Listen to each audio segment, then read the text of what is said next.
Howdy, howdy, howdy. Martha Creek here. This is one of my favorite parts of the Science of Mind reflections and insights. Science of Mind, a philosophy, a faith, a way of being. Referencing chapter 16, page 266, not something for nothing. Period, period, period. Lessons, lessons and lessons and lessons and lessons and lessons on prosperity and mental control of conditions. Control, period. These are sometimes dangerous because of the misunderstanding of this subject. Science of Mind is not a get-rich-quick scheme. Neither does it promise something for nothing. It does, however, promise the one who will comply with the teachings that we shall be able to bring greater possibilities to our lives and happier conditions into our experiences. Would that be okay with you? Happier experiences, happier conditions, easier conditions, greater possibilities. Science of Mind does not teach that you can get what you want. This is greatly misunderstood by me many times and by the people I have hung out with for 40 some years. If we could all get what we want, it might be disastrous. For it is certain that most of us may not know exactly what we want, and for certain our wants are ever changing.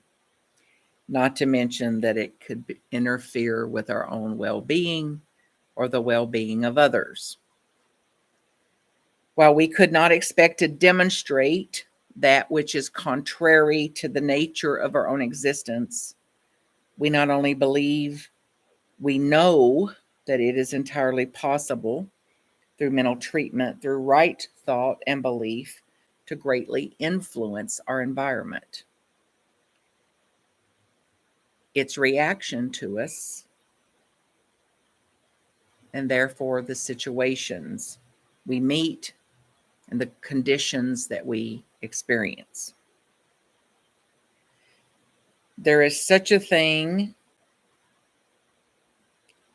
to be proved to a degree as we are successful in looking away from the conditions from which now exist and accepting better ones. Not only must we accept this intellectually, but our acceptance must become a subjective embodiment of which we have more than just an intellectual image, an embodiment. Consequently, this science does not promise something for nothing.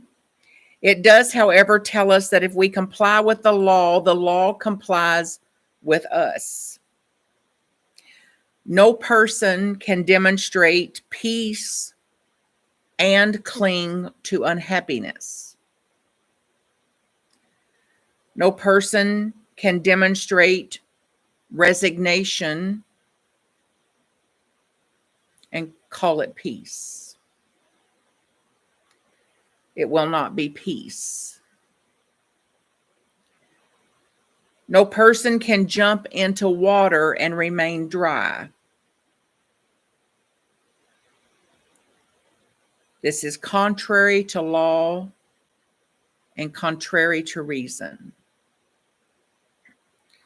No person whose entire time is spent in the contemplation of limitations can demonstrate freedom.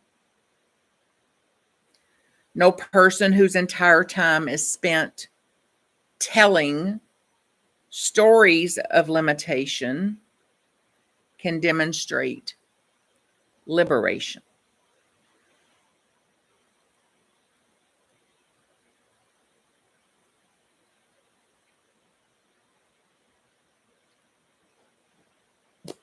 How will you spend your time today?